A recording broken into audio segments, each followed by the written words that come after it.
Hello, hello everyone. Welcome to the Palácio das Belas Artes Lisboa first online talk. We're here today with Gaspar Cohen, whose work is currently in exhibition at our online platform, which you can visit until the end of March. Hello, Gaspar. He's here already. Hello, hello. So Gaspar Cohen is an artist and researcher interrogating the capital-colonial complex embedded in digital technologies through process-intensive computation. They are originally from Brazil and are for some time now based in Porto, Portugal. This is where we are. We are in Lisbon right now. I'm in Lisbon. They are in Porto. Their work often involves digital manipulation of images and sound, experimenting with noises, technical errors, and systemic failures. In Nem Daqui, Nem Turista, which is translated to Not From Here, Not a Tourist, Gaspar delves into the speculative potentials of the digital to reflect on the spectrality and displacement of power that are embedded in the colonial gaze and its current reverberations. Drawing from the image of the last standing tropical palm tree of the Palacio Iglesias, long lost exotic garden, Gaspar presents us with an audiovisual piece that simulates the viewpoint and task of a future entity that attempts with great difficulty to grasp and form the form and purposes of this now unattainable object. Through its gaze, we are called to reflect on this evaluating gesture, its dislocation of value and meaning, and positioning of power, um, which is which has a very striking similarity to the present work of curators, museum artists, and researchers. As the title suggests, this inciting gesture is expanded towards Lisbon's present condition, where the colonial past of resource exploration and trade sits amidst a tourist-focused economic destabilization of its urban and social-political environments. The exhibition was created by me, Lia Carreira, and its design was developed by Seth Weiner and Bernard Karnicknik from our international partners, Palais de Beaux-Arts Wien. Before we start this conversation, I would like to introduce our PdBA Lisboa project further, also to give a little bit of a context to Gaspar participation. I'm going to show you now our present website recently launched, where you can also check a bit about our history, the key concepts of the project, and also Gaspar exhibition. And like I mentioned in the beginning, this is our first public talk and a first commissioned artwork. The PdBA Lisboa was born in October 2022 in collaboration with the Palais de Beaux-Arts Wien, which is a digital museum project based in Vienna, Austria. Let me get back to our scene here. And it was created by the artist researcher Bernard Ganiknik, and now is run by Seth Weiner. Following their steps, the PdBA Lisboa then sets to digitally mirror an existing physical space and invites artists, curators, architects, designers, and many more to reimagine another relationship with this particular building and its surrounding through digital means. In the PdBA Wien's in Vienna case, it was a late 19th century building called Palais de Beaux-Arts that they found at the heart of the 4th district of the city of Vienna.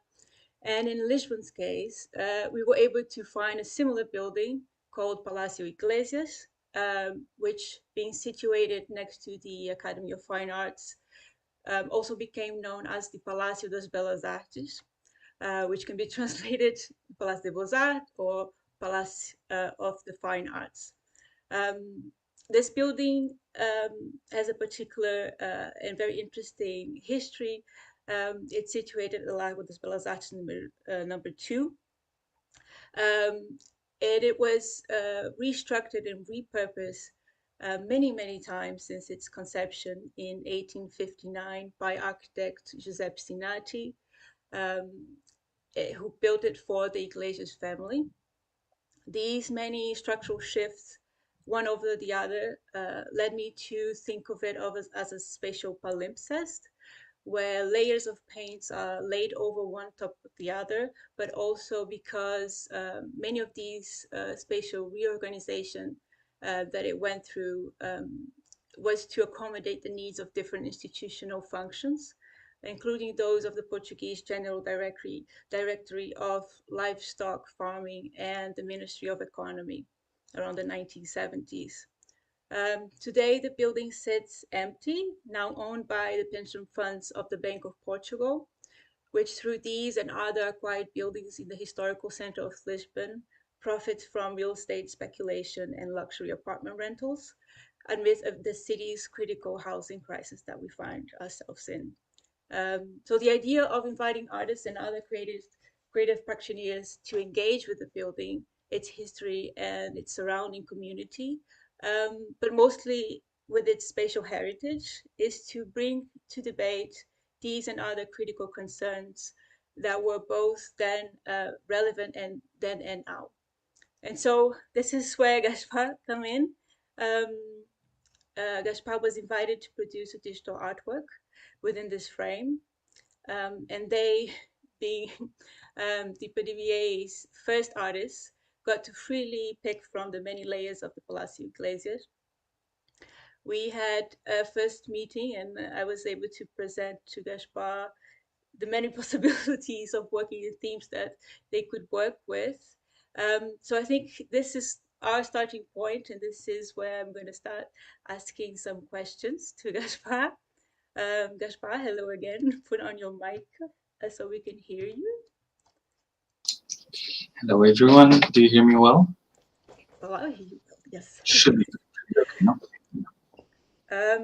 So my first question was going to be about your chosen topic. So you chose the last standing palm tree of the Palacios, now cemented patio, which was before some kind of exotic garden in the beginning of the 20th century, in the late 19th century, which was very popular at the time and had many, let's say, what they call exotic, but in the end, a lot of specimens from the then colonies, particularly Brazil. So we find that kind of vegetation in many of these gardens, not only in Portugal, but around the world, and especially in Brazil as well. So from all the different themes that you could have picked, you chose this one. So what was interesting to you about this, and how does it relate to your past and present practice? I think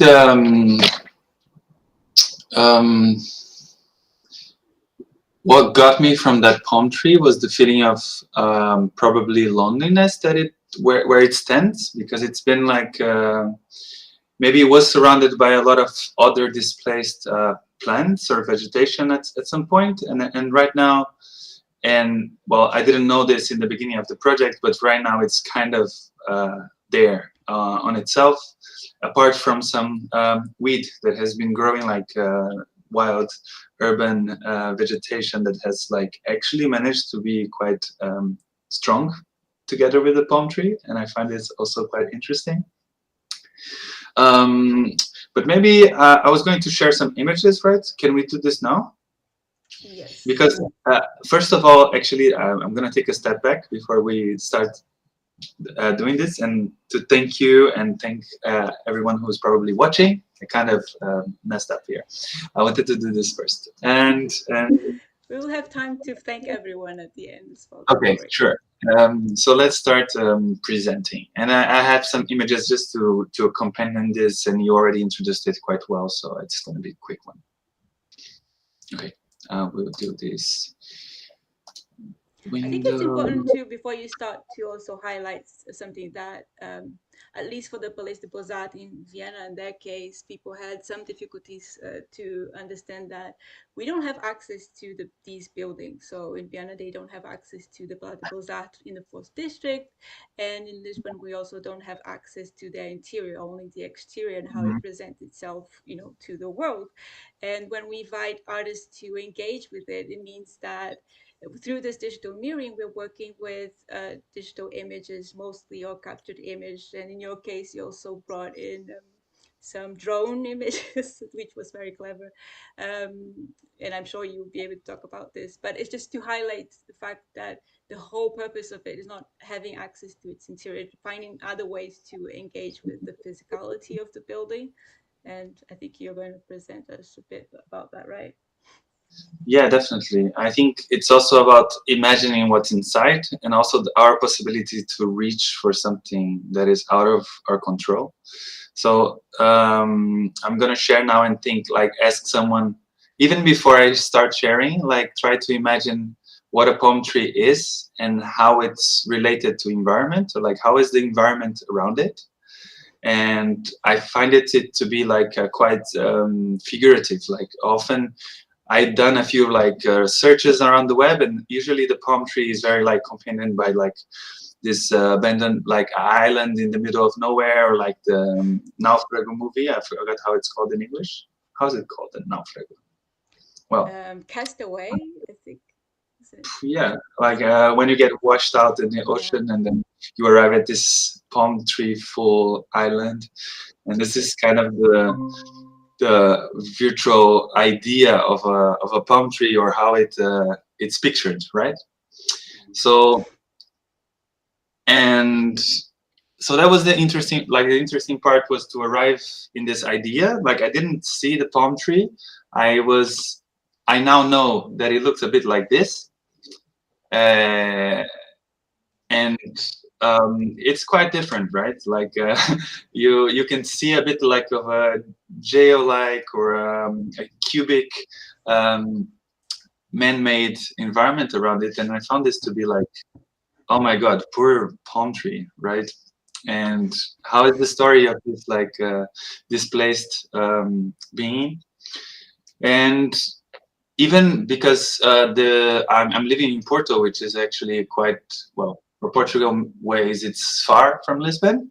And before I went there to check it out, I was like, okay, maybe I will look into what digital technology can provide us. And I went to this like the mainstream way of doing this would be to go to Google Earth or Google Maps kind of things. And this is kind of what you get when you get there. Like, it's kind of this failed reconstruction of something that has been something at some point.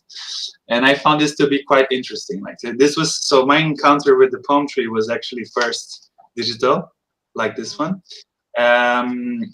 And well, I was trying to like make sense out of the space, right? So, and you can see that on the film, that this kind of blob that you see on the mid right is actually the palm tree, or like the top of it, the vegetation part of it. And I found this to be quite interesting, that the digital technology, as advanced as it is not able to actually picture something, or like to make sense out of something that has been there for some time. And the first reaction that I had, I was like, oh, this is quite interesting, because I like when like my work is usually addressing when digital technology actually fails. So in trying to always capture everything, or like monitor everything, or apprehend data in its flows, I find it quite amazing when it fails. And it's just kind of this glitch way of thinking of things, but also how it's also, how can I say, like a theoretical device, or a conceptual way of working things, right? So going back to the actual image, or like this drone image that we had, I had the help of Carlos Campos to take this footage. And that was the first thing. I kind of knew it was a failed project when I went there with him with the drone, and I was like, it's gonna be impossible to like actually scan this, or it's gonna be hard, or it's gonna be like time consuming and something that a bit over the top. But I was like, I'm willing to also reenact this colonial gaze in this case. So we went there like all techie and all with our drones, and it was kind of reenacting the colonial gaze at it. And that's where the character from the film kind of arrives. Like, so I was kind of impersonating this weird view on things, right? Yeah. Um, I do you want to? Yeah, I was going to situate people that are watching that this is the back of the building. So on Mhm. one side you see some neighboring buildings that are probably housing or maybe Airbnbs by now, because this particular space is full of Airbnbs. But on the other side you have the Academy of Fine Arts, and that's where you were able to go on top and actually get a drone to circle around it. But what we are seeing is actually the back of the building, so the big facade, um, the kind of cream white facade is actually the Palacio Iglesias, and this is the patio, which we suppose from some historical accounts from the archives that it was much greener. Like you said, all that's left is this and some other trees that seem to be more of a weed than anything else that just grew out of control. Um, and I think from what you are showing right now, I think one thing that we should also highlight, which was really interesting from our conversation, is like basically you were trying to capture something that always showed in shadows in the end in the digital means. So you're always trying to get close to a very particular object and and try to grasp its materiality, and in the end you're left with just shadows and and maybe you can explain why the technology is not able to actually grasp the full scope of the palm tree.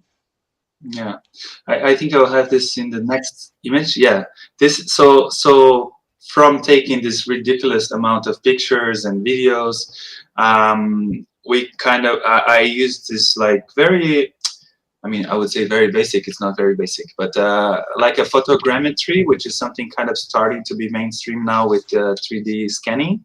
So photogrammetry is trying to put images together enough that you can grasp what the object is. So there's a like a very complicated algorithm that we don't need to know about that matches features of different images, and based on that it creates this point cloud, what they call it. So there's something really interesting with that because it's made for objects or like for things that stand still, buildings and things like that. And the beautiful part, and that's what I understood, that's what I got from the process, is that the cool thing is that the palm tree is never still. So like the leaves, they are always like moving around a bit because of the wind, and this is what makes in time to make it unattainable. So things that don't stay still will easily be like they can easily like escape this kind of apprehension,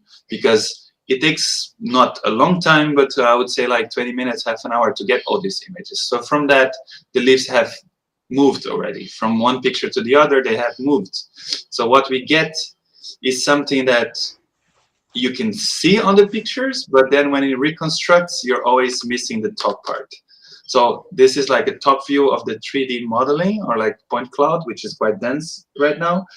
And you get like bits of green stuff, but it never really able to create any geometry out of it.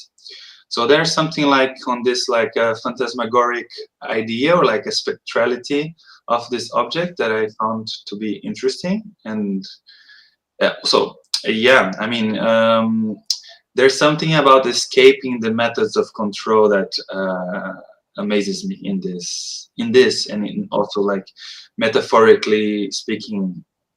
Well, yeah, like expanding this to a socio-economical point, and how uh, I cannot separate what the digital technology that we see here on Google Street Images or Street View or like Google Maps I cannot separate that from capitalism, you know, like at this point it makes no sense, because that's what how capitalism is working right now, which is like apprehending space, kind of understanding how this augmented space works for you to be able to like order food and it delivers like in the right spot, or if you need a ride, as they say, so like a cab, things like that. So when things are able to kind of escape this this control state, I find it to be quite interesting, and that's why this technology kind of showed me, like the palm tree showed me, oh, if you're never still, maybe there's a way, you know.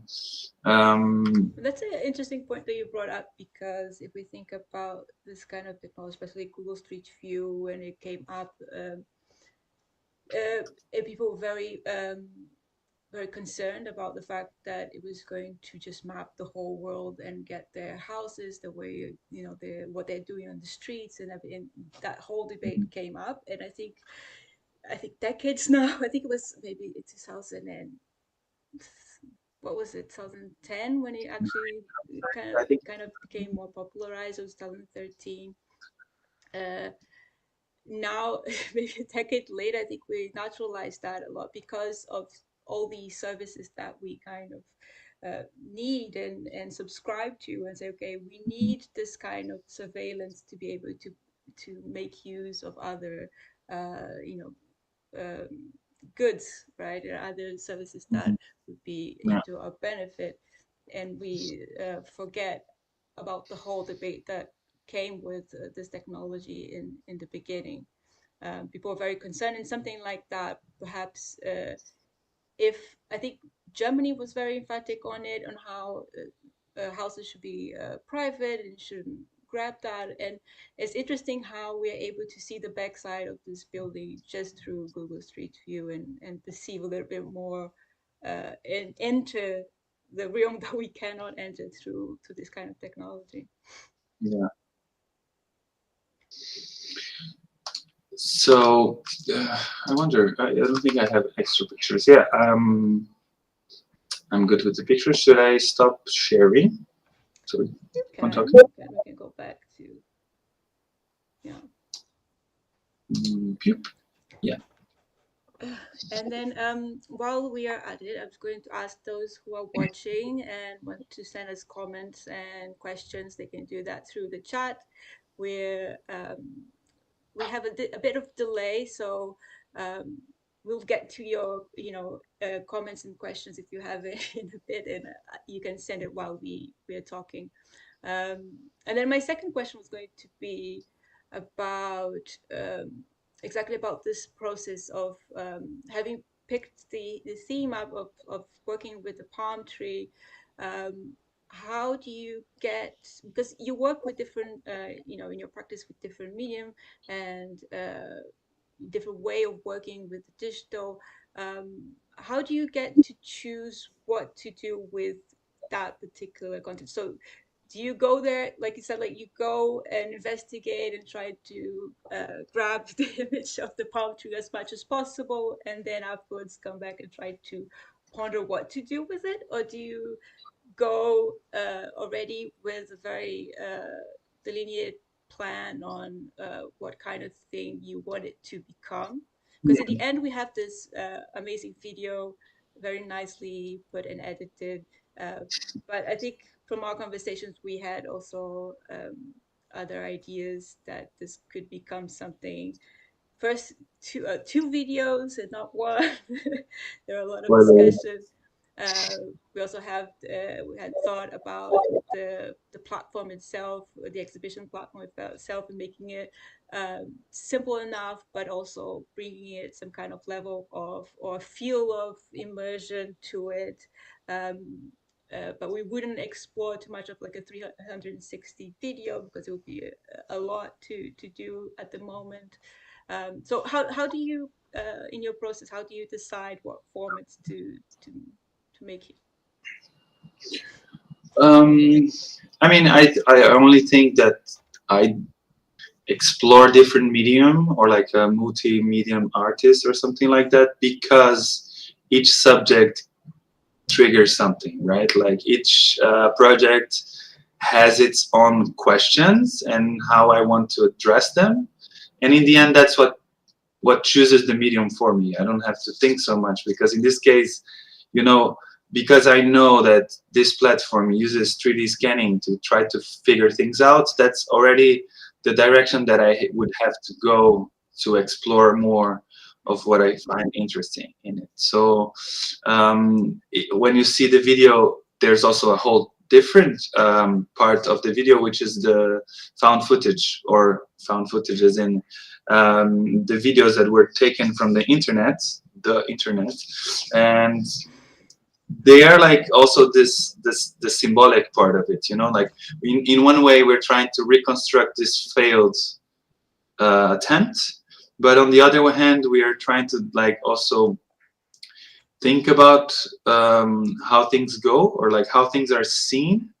And I think I'm always trying to mix, of course, medium, because all these subjects are complex in themselves. So when you change perspectives on the same object, I think it gives you a bit of this like the part of the medium that speaks for itself, kind of.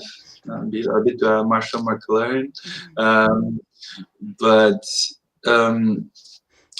that's usually how it goes. I mean, if I had, maybe if I had seen this palm tree like separately, I would have thought, instead of, I mean, if I could jump the wall and go inside the garden, maybe I would have completely different outputs. That would be super interesting to think about. But yeah, I think the subjects speak for themselves, and they choose their medium that speaks better. That's a pretty interesting way of thinking, because I think it was really interesting afterwards when you got the whole images that you could process and adjust. But then there was another layer, which was the voiceover, um, which is very specific and characteristic. And there's unfortunately a loss in translation in this situation, when because the voiceover is in Portuguese, and maybe you can talk about how you developed that, because it was really interesting. But with subtitles in English. But in the end, we lose a very specific artistic choice that you made in that translation, which is a pity. But I wanted you to talk about it, because I think It's a pity, but it's a layer also. Yeah. So the voiceover was like a hard one for me, because we discussed this as we didn't go like here yet deep on the whole colonial axis dynamics and displacement and all of that. But that was when I started thinking about this subject, or like this character of the film. I was like, is this person like Portuguese, Brazilian, or like someone from the outside, or not otherworldly? And we discussed this a lot, and we didn't. I had a hard time like choosing what that is, and in the end, I found like I think a perfect balance, because first I managed to keep it in Portuguese, which is like in terms of accessibility, that's kind of what I wanted, because that's where it's based at, and all the like knowledge system that is inscribed in. But I asked a friend, Olan Monk, this like very talented artist, musician, because he has lived in Portugal for a while, and he has a quite good Portuguese, but also with a very funny accent, like funny in a way that you can see he's not Portuguese, he's not Brazilian, but he can enact this kind of English tone to it. So as I said, like as I was trying to come up with a character that is an overarching power on things, so it like looking from above at things, I was like, I cannot ask for a Brazilian to do it, because it would be kind of against the point. And then I didn't want to do just the Portuguese person speaking, like doing it, and because, well, that's too direct. And I think in the digital realm idea, that's why we're speaking English maybe. I think this whole like Anglo-Saxon strain is the more like what represents the whole control thing and the power dynamics that are here. So it's a funny mix. And I was also thinking in terms of gender, I was like, okay, this is well, usually it would be the male voice is this like the man that with all knowledge that is like looking at things, the scientist and all that. It's usually like male coded. And my choice was to have like a person with their identity also like reflecting on that, and we manipulated their voice to make it like genderless wouldn't be an idea, but maybe a non-binary voice or something like that, because it's also like addressing futurity. I think this is not now, this is something that it kind of speculates on a world that people don't know what a palm tree is. So when you see the video, you kind of understand that it's a bit of an archaeological film, or it's a bit like a film about an archaeological find, maybe. And so yeah, all these choices were done because they were trying to emulate or like to display the power dynamics on the image, and the power dynamics, the gaze, and this whole which is the deep layered like conceptual part of the project, I think. So yeah. It's a good moment to stop there, because we have a question from Yanis Alfmanis, who is I know this person is a designer and architect from Latvia, currently a postgraduate researcher at the Leuven University in Brussels, and our next visitor for the Palácio dos Artes, the Palácio das Belas Artes. I'm already saying all the versions of palaces of fine arts.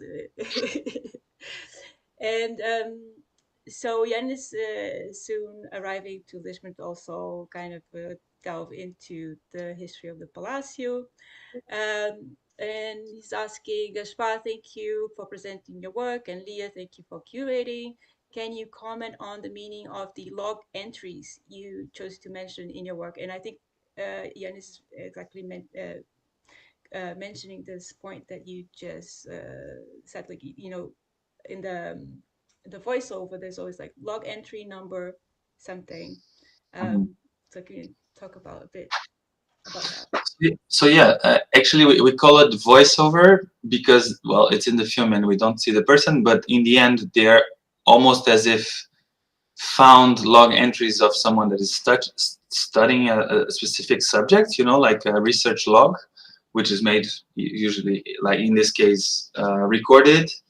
And I wanted that this is one of my pretty interesting creative parts of the project, because I'm not writing scripts or anything usually, and I was trying to impersonate this gaze, right? So we have this person reflecting on things that are found in, I don't know, could have been found in an archive, or parts of texts that that relate or describe what a palm tree used to be, because in this speculative future maybe there isn't one, and they can even like grasp what it's for. And this is, I think, siren. So yeah, I think that's kind of like hinting on the conceptual things that we thought during the process, but also asking the person who's listening to it to kind of go in there in this character's mind, right? Because we are always addressing this view of the outsider. So yeah, the logs would be that there's no right meaning for the numbers, actually, because I did it like shuffled, as if it was just like found parts of it, as if there were many more. But yeah, I think there is also, of course, some correlation with the images that you're going to be seeing while the logs are in.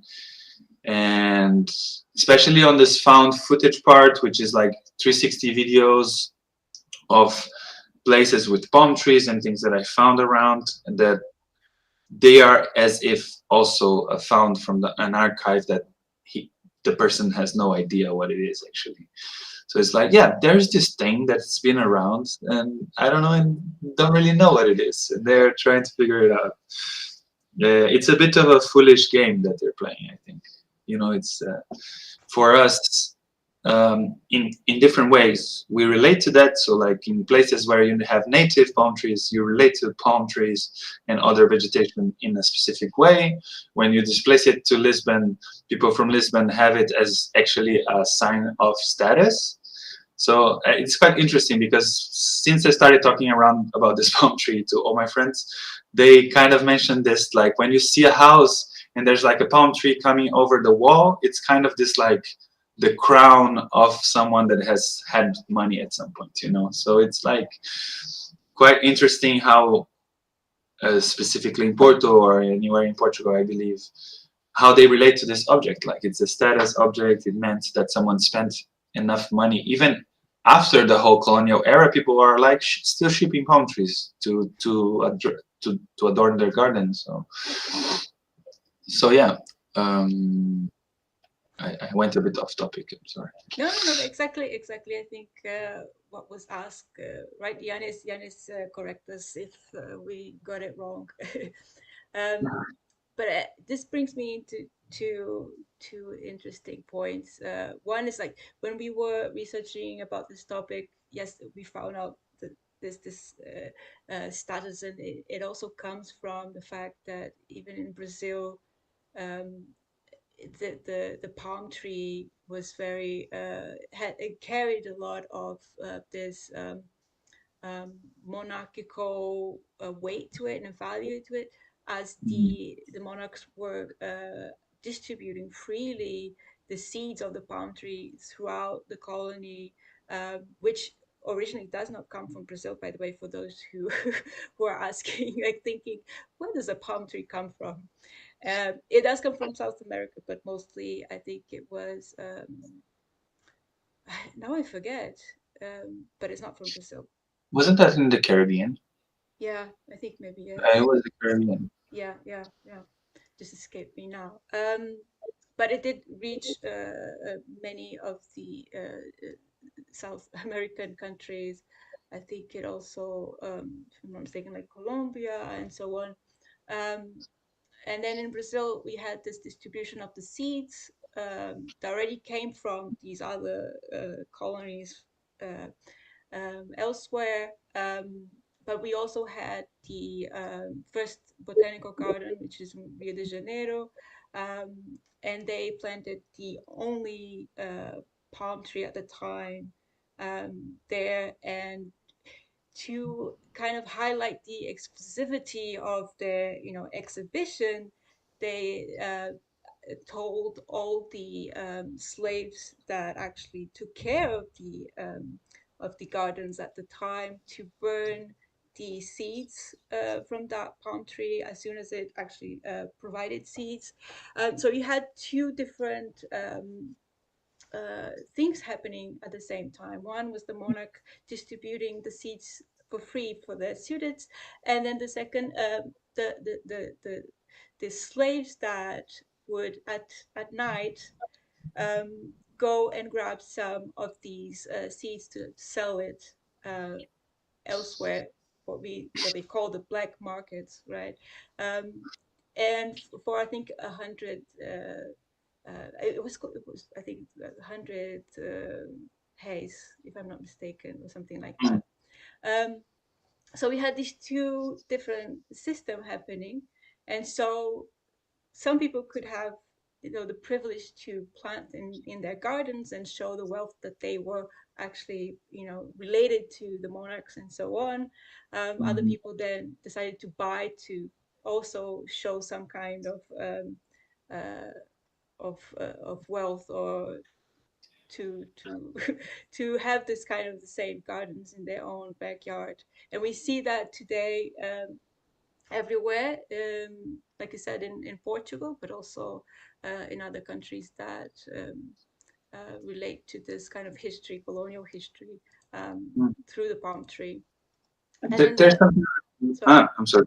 no, There's something that I find really interesting, that only through this project I kind of understood the dynamics, is that the botanical gardens, I mean, I grew up next to this botanical garden that we mentioned, and it was like, you know, like a weekend place where you go and you hang out with your kids, and it's, well, it looks a bit like a public space that is meant to be enjoyed, but the historic feature of it, or like the idea of it, is actually quite eugenic and very like related to genetics. So it was like basically the place where the colonial power would um, reproduce and study and select some some plants. So as you know, like pau Brasil, or like the or cana de açúcar, how is it called, sugarcane. Yeah. So this like things that became plants that were profitable and that they would make money out of were one thing, and then that's where they found it out. So that's how they learned how to take care of it and how to make reproduction and choose the right genes and all of that. So it was a lab for the colonial power, and in a way, it's interesting how it's, some of them are profitable because of their value as a commodity, and some of them become this like status and aesthetic, like the flower market has become also. So I think there's also super, like, we're not talking about the palm tree like obsessively because we think about plants that much. I do, but it's not the focal point. There's also the fact that humans as slaves and others have become a symbolic palm tree, you know, like in a way you have the the strong black person that has been enslaved to work on the land, and in the others you have the exotified curvy person that is also working as a palm tree or as a beautiful flower for this colonial gaze, right? So these are the two things that came up, and I think they're worth mentioning. We talked about that a lot in our meeting, but I kind of haven't touched on that yet. Yeah, and that reminded me something that we also discussed, which was that was kind of related to that in another level, is how later on exhibitions from Brazilian artists, especially in the Northern Hemisphere. For example, I think there was a MoMA, New York's MoMA exhibition on Brazilian artists, and how to kind of set up the scenery of Brazilian artists, that they would bring in these plants, these exotic plants, into the exhibition space just to see the way some kind of a tropical feeling.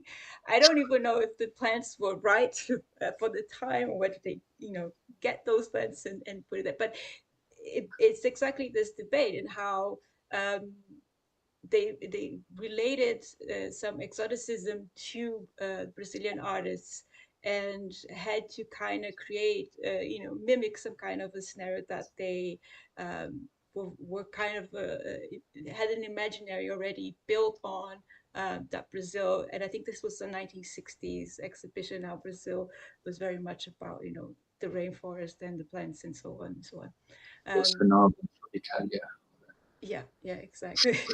Which was later done very differently with Elio Orticica and so on, with the Tropicale, and how, questioning this exactly um, uh, foreign view on South America, and in particular in Brazil in this case.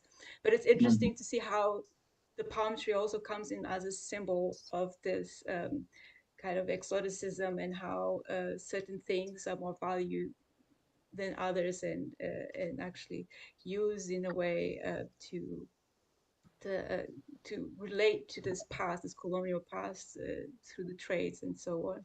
Um, and I was on this point. I was really interesting. I thought it was really interesting because since you are the first artist that we commissioned, and it was very I think fitting to bring in this discussion in terms of how things are framed in a certain way to a very particular purpose, and how it fits a particular economy. And then brings again the title of the artwork, Nem Daqui, Nem Turista, is also um, which is also addressing the issues that we are going through now as Brazilians in Portugal, as we're also working here. We're here for a long time, and we're not exactly from here. Now we are a tourist, and also that's, I think, the sound over, the voiceover was really important in that sense, because you almost explained,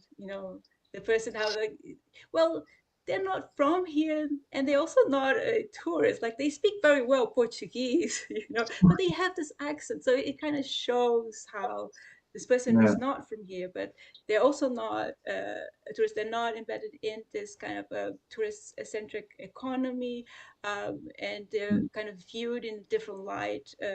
Mostly, immigrants coming from particularly Brazil or the Palops, the African countries that also speak Portuguese. How sometimes they're perceived in a very different light. They're good for work. They're going to take the work of those that are not the Portuguese, that are not that wanting to take that particular work, or the younger generation that flee, and the older population that stays, and how that actually, how they need immigration to actually keep on their economy, but at the same time attribute different values to different people, and how we are judged specifically through our accent, and how we speak in different ways, and in the way they are also kind of weaponizing, instrumentalizing language to also determine what kind of value you have in that particular society. And I think that's why I was emphasizing as well on this voiceover, because I think it's really important. I think this relationship with the symbolic relationship with the palm tree is also very relevant. But I think a third element, the critical element that you bring in, is this framing, and it's very fitting for us in terms of the first commission artist and the first artwork to be exhibit be about how we need to be critical and also self-aware of, as artists and curators and museum practitioners, and how we also frame things in a very particular way, through a very situated knowledge, a very specific context and discourse. So my last question to you would be, how do you feel about this conundrum of being an artist that is kind of questioning and criticizing and bringing it to our attention, how framing things also come with biases and comes with a particular view of things, and how it actually changes and mobilizes a whole other set of entities through that particular gaze and that framing, while you're at the same time framing yourself. You're framing that, and me as a curator framing also through the exhibition and so on, and the museum as an institution also framing that in a particular gaze. How do you feel about that? That's huge. Uh, well, I think I'll start from what you said, like, and how the displacement is very important in all of that, because as we were saying, that it's very comparable to think of a person that has been enslaved and displaced as they go to Brazil to work in the fields, and they're like, they could have said these words like, I'm not from here, but I'm also not a tourist. And what we see now, like, coming to the north for like opportunity in a way, we are like most of these people, like, they are coming from a continuation of the colonial process, and this is always something to highlight.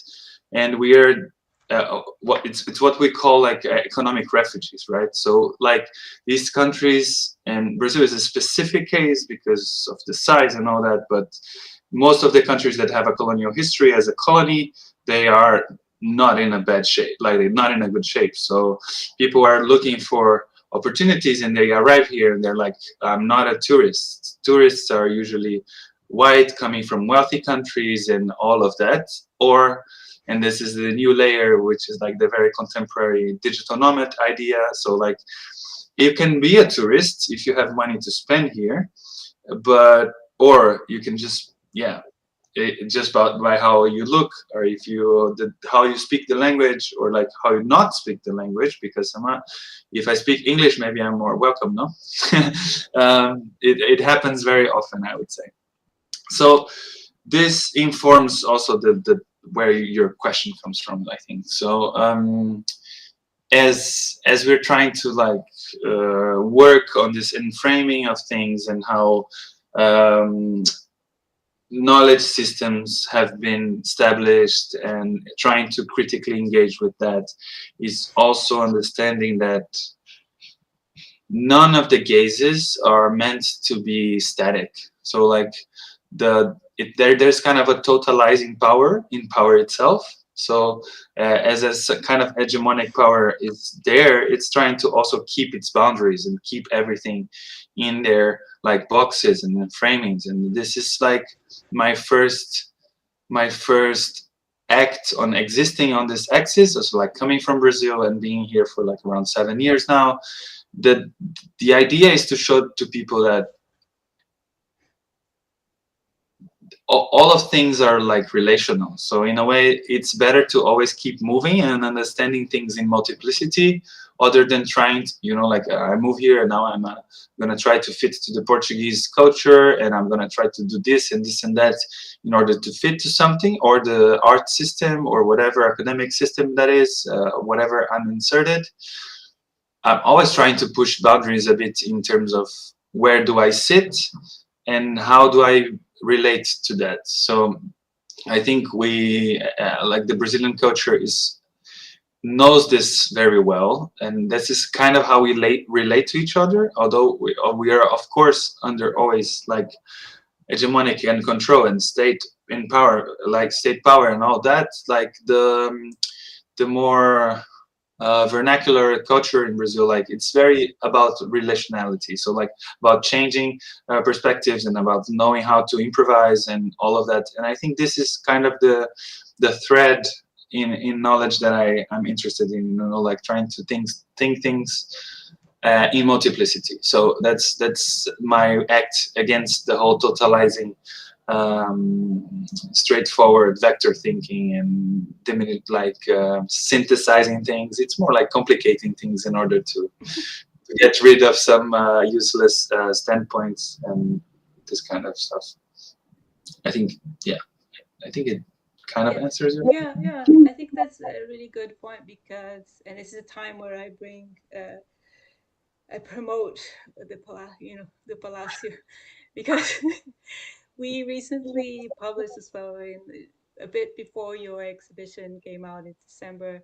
Um, we published a text in collaboration with the Palace de Beaux Arts Wien, specifically me and Bernard, a text on this idea of this multidimensionality that you're saying of culture, and the whole discussion behind it. So I invite people to also take a look at that text. It's in March International, and it brings also this relationship with the PdBA proposal, is really to think of how do we bring up all these different stories and different histories and different spatial settings that this building in particular comes with. Because first it was the terrain of a destroyed church, then it was a family building, then it became a office spaces for the government, and now it's just waiting for some kind of touristic related fate. I don't know what it's going to become. So all of these layers, I mean, how do we approach it? How do we which palacio should we show, right? So I think it really translates into thinking of what kind of discourse, or what kind of practice and view of it do we want to bring out. And the answer is always, well, maybe all of them, as much as we can, because the digital allows us to actually make space for that. It's very different from the physicality of that building, which is basically a property that is in what's the word, in competition with others for space, because it can only exist in that space, and you cannot, uh, uh, there's nothing else that could exist in the same space because it's already occupied. But when we mirror that building into a digital form and into the online platform as an exhibition or as a museum, and through your artwork and so on, we're giving it the chance to actually coexist with that Yeah. physicality and allow multiple views of that particular building, but not only the building itself, but the history, the stories, the people, the community around it. From the doorknob to the palm tree, to whatever we want to expand and explore in different scales. So I think at least this is my defense of the project. Mhm. I think the potential of the project is there. Before we finish, I wanted to again remind people that are watching, if they want to send some last comments or questions. That doesn't have to be questions, it could be anything that people find particularly interesting to comment at the moment. Otherwise, this recording will be in YouTube for a very long time, I hope, so people can rewatch it. And also, I think the chat will be available throughout this time as well. So if anyone wants to get in touch, you could do it through the chat or through our social media. We are Instagram, Facebook, Twitter, X, whatever. We're trying to be available as much as possible, but you can also send us an email to contact to at palacio.belas.pt. .pt. I have to translate, like I'm so used to saying in Portuguese. .pt. So you can reach out and ask us questions, and I think also Gaspar would be thrilled to to hear your comments, and not only through our channels, but maybe they could contact you, Gaspar. I don't know how can people contact you. Definitely. How they can contact me? I don't know. Should I write my email down? Is that like Or safe, right? you can reach out to the Palacio, and then we can forward Yeah, it yeah, to yeah. You can Gaspar. swap my That's forward. easier. I'm worried about sharing my contact. Your private information. Yeah. But I was going to Please then ask. remember. I was going to ask you about. I know this answer already, but it's good to share with everyone. So, what is happening after?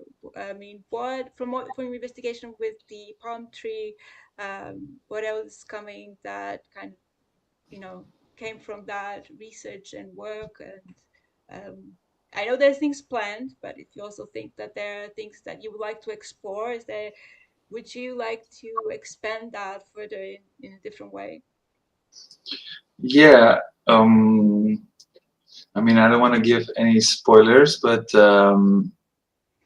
I think soon, and whenever I have the opportunity that we are trying to make it work, there are a few other things that I want to explore, which would be like an actual installation. So in space, like in an exhibition space, to also try to reconstruct this palm tree as, again, reenacting the colonial um, action, or like trying to bring it from one place to the other, but through the means that I have, which is basically right now this 3D sort of model that I have, and trying to kind of reconstruct that. I'm still working on it, and this should be an exhibition by the until, well, we don't have a date yet, but this is going to happen. And also, I'm willing now to expand on this work from a new viewpoint. So as now we had this like the scientist, or like the science itself, power itself, the digitality itself, trying to access this subject. On the next iteration or next episode or next chapter, I would be into having a different perspective, really, like, or which is an almost impossible one, and I'm happy to explore that. I mean, I'm not gonna be talking for like in the name of the palm tree, and I think that would be highly disrespectful. But yeah, trying to have a new view on things, or like maybe even I would say less figurative and probably more abstract and more sensory, hopefully. And yeah, so these are like the two unfolding ideas that I have from the project right now. That's Haven't great. done it. I'm really happy to hear that, because just wanted to also emphasize the character of the PdBA project in Lisbon, because in this year we will have a very diverse program, um, and with more online talk with artists and other guests and so on, and in exhibitions and online exhibitions, and maybe some workshops. But we also want to develop the online platform further to include their our collection. And this is where your work comes in as a first commissioned artwork, which it would be there in our collection for everyone to access later on after the exhibition. And the idea of the PdBA Lisboa collection is to become this space of collective action, where other artists are going to engage throughout, the our digital museum project, um, throughout its history, can actually also create a dialogue with that artwork or expand that, and hopefully we can also invite you back to bring in that other view on, or other reverberation of the artwork that you did. So this is the whole point, I think, is really not to keep it static and, well, we did the exhibition, it's done, and let's close it and put it aside into an archive or something like that. The idea is to keep it alive somehow, and hopefully it will have many lives to come and different lives to come. Um, I also wanted to say thank you, well, firstly for you, Gaspar, for accepting this challenge and coming into this project in such a very let's say turbulent time, because it's in the beginning of a project like that. It's always there's a lot of things that are still to be defined and structured and so on. So thank you very much for accepting this challenge, and being a part of this. I also wanted to thank Bernard Ganiknik and Seth Weiner for their collaboration in the platform and the exhibition, and adding your work to very beautifully into our online platform, and through their partnership with the Palais des Beaux-Arts in Wien. Uh, I want to thank also our designer, Paulina Saulik, who's now working with us as well, and working with the design of the platform and our different channels throughout social media. And I have to thank you, and I'm really thankful for that, because in 2023, Gaspar's work and our work was possible due to a funding that we received from the Austrian Federal Ministry of Art, Culture and Civil Service and Sports, and the Department of Culture of the City of Vienna, in partnership with the Palais des Beaux-Arts in Vienna. And so thank you very much for the support, and for allowing this project to take shape, and also for Gaspar's commissioning. Gaspar, do you have any last words? Do you want to? Now you can thank also. Well, I'm gonna, yeah, thank you for the space to share. It's always important to bring things into discussion and not just making the artwork. I think this is where it really comes alive. And I was reluctant to share my contacts, but I would be happy to engage in conversation with everyone that would be interested in this project or any other project that I've been doing. And I'm happy to be contacted. And yeah, I would thank everyone. Great. Thank you very much, and everyone watching. Stay tuned. You can follow us on social media to get more updated information on the next online talks and the next exhibitions. You can visit our online platform and experience Gaspar's artwork yourself until the 31st of March 2024. And then we'll be sharing news throughout. Thanks again, Gaspar, and I think we are Thank you. ready to log off. If there's wait, Eko Saputra is also next upcoming artist.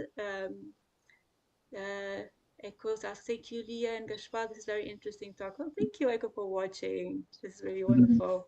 Echo will be with us, I think, if I'm not mistaken, in around mid 2024, also as an invited commission artist to engage with the Palacio Iglesias. So thank you for watching. Thank you, everyone, and see you next time. Ciao, ciao.